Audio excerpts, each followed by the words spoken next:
Kemudian pernah salah bukan berarti buruk. Nanti salah satu manajemennya, bagaimana kalau kita sudah memaafkan kesalahan istri atau suami, jangan mengungkit-ungkit itu lagi. Karena ada beberapa suami istri, kalau pernah menemukan suaminya atau istrinya itu punya salah, disimpan rapi, nanti kalau bertengkar dikeluarkan. Bertengkar dikeluarkan, itu bikin gak nyaman. Saya punya pasien anggota dewan, selingkuh. Bukan berita baru sih sebenarnya, gitu ya. Jakarta apalagi kan gitu.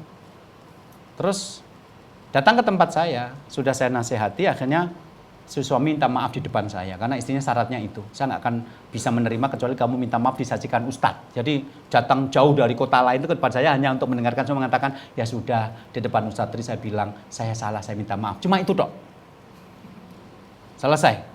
Berapa bulan kemudian datang lagi mereka berdua. Saya tanya ada masalah apa lagi? Nggak ada masalah Ustaz, ya yang kemarin itu kan sudah selesai. Bapak sudah minta maaf di depan saya dan Ibu sudah mengatakan saya terima maafku di depan saya toh.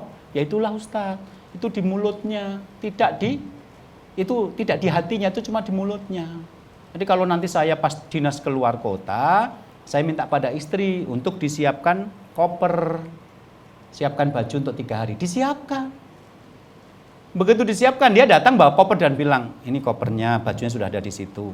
Harusnya selesai, tapi enggak. Tapi hati-hati di luar sana, jangan tergoda lagi sama perempuan seperti kemarin. Kan saya jadi ingat lagi gitu loh. Dia malah mengingatkan saya kan gitu loh. Dan itu berlangsung berhari-hari, berkali-kali, setiap kali saya mau pergi dia bilang begitu, hati-hati, jangan selingkuh lagi, cukup sekali itu. Kan saya diingatkan lagi, kan jadi saya jadi suasana jadi nggak enak gitu loh kalau mau berangkat. Oke.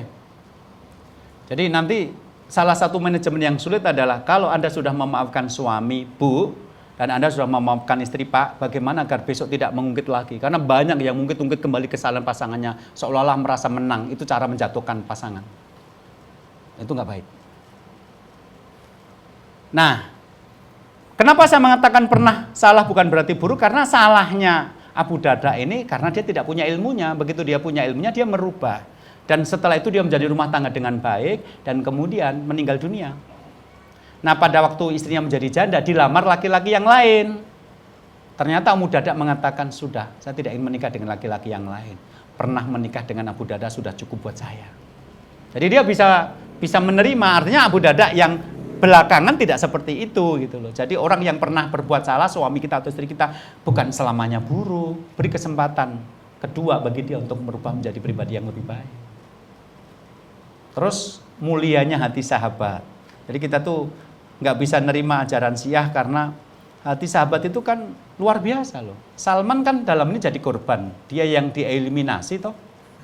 Tapi kan dia yang menyelamatkan rumah tangga ini. Coba Salman tetangga kita, nggak begitu. Aku nih ada masalah nih sama suamiku. Rasain dulu milih dia, kau tinggalkan aku untuk dia. Makanya jangan nikah dia. Coba dulu kamu nikah sama aku, mesti nggak seperti ini. Ya udah, ini ujian salah milih gitu. Itu Salman tetangga Anda. Kalau Salman asli nggak begitu. Dia justru menyelesaikan masalah orang yang dia menjadi pihak ketiga dulu di situ. Luar biasa. Ikhwan-ikhwan kita belum tentu loh menyelesaikan masalah laki-laki atau perempuan yang dia dulu pernah punya hati. Terus kemudian rumah tangga itu bermasalah dengan lapang dada menjadikan solusi, belum tentu loh. Oke. Nah setelah kita paham seperti ini, maka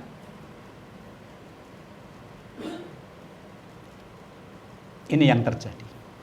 Bagaimana cara mengelola keseimbangan itu dalam rumah tangga kita. Saya menemukan riwayat ini dalam kitab Ighathatul Lahfan. Dzakara al-Imamu Ahmad an Wahab bin Munabbih qala maktubun fi hikmati ali Daud hakun alal akil ala yakula an arba'in sa'ah. Telah tertulis dalam hikmah keluarga Daud. Jadi ini sudah tertulis menjadi hikmah sejak keluarga Daud dulu. Wajib bagi orang yang berakal untuk tidak lalai dari 4 waktu dalam hidupnya. Jadi kehidupan yang kita jalani ini nanti harus dibagi menjadi 4 komponen. 4 waktu ini agar tercipta sebuah keseimbangan yang dinamis. Apa itu? Yang pertama, sa'atun yunaji fiha rabbahu, waktu untuk bermunajat kepada Allah. saya mengatakan dengan istilah kebutuhan spiritual. Yang kedua, sa'atun yuhasibu fiha nafsahu, waktu untuk bermuhasabah atas dirinya, introspeksi diri. Saya katakan kebutuhan personal. Dan kemudian yang ketiga, sa'atun, ya, waktu untuk bersosialisasi dengan teman-temannya yang baik, namanya kebutuhan sosial. Dan yang terakhir adalah sa'atun yataladat bil halal, waktu untuk menikmati kesenangan-kesenangan yang halal. Jadi 4 komponen pembentuk keseimbangan hidup itu adalah kebutuhan spiritual ke atas, kebutuhan personal ke dalam, kebutuhan sosial ke samping kanan kiri, dan kebutuhan yataladat bil halal, menikmati kesenangan yang halal. Bahkan untuk kesenangan yang halal itu Rasul sampai riwayat ini sampai mengatakan fa inna fi hadhi sa'ah aunan ala tilka sa'at wa ijmaman lil qulub. Karena waktu untuk menikmati kesenangan yang halal adalah penolong agar mampu melakukan waktu-waktu yang lain dengan baik dan menjadi kesenangan bagi hati. Coba cek. Kenapa rumah tangga kita bermasalah? Orang-orang kaya rata-rata bermasalah karena hubungan spiritualnya lemah. Orang-orang pengajian biasanya kebutuhan-kebutuhan finansialnya yang lemah. Atau mereka secara sosial tidak dekat dengan tetangga kanan kiri. Jadi keterasingan sosial, kita tidak punya teman, kita tidak punya lingkungan yang baik, itu akan menggelisahkan, apalagi bertahan menjadi orang baik pada zaman seperti ini sangat sulit. Tapi kalau kita akrab dengan tetangga kanan kiri, tapi kita nggak punya penghasilan yang bisa mengcover kebutuhan-kebutuhan minimal, itu nanti juga berat. Terus kita terlalu serius dalam hidup sampai lupa memberikan kesenangan halal, itu juga berat. Jadi bagi waktu menjadi 4 hal ini. Ada saatnya kita berhubungan dengan Allah, menguatkan spiritual kita. Ada saatnya kita berhubungan dengan diri sendiri untuk melakukan introspeksi secara sehat dan jujur. Kamu mau apa, mau kemana, sudah melakukan apa, ya. Terus kemudian ada kebutuhan-kebutuhan sosial. Kita bergaul dengan teman-teman yang baik, karena teman yang baik seperti penjual minyak wangi, sementara teman-teman yang buruk seperti pandai besi. Orang terpengaruh pada lingkungan di mana dia hidup. Kemudian waktu untuk menikmati kesenangan yang halal. Maka tadi Rasulullah ada saatnya ngajak makan keluar, ada saatnya nonton latihan perang-perangannya orang Habasyah, ada saatnya ngajak lomba lari. Itu dalam rangka menikmati kesenangan-kesenangan yang halal ini.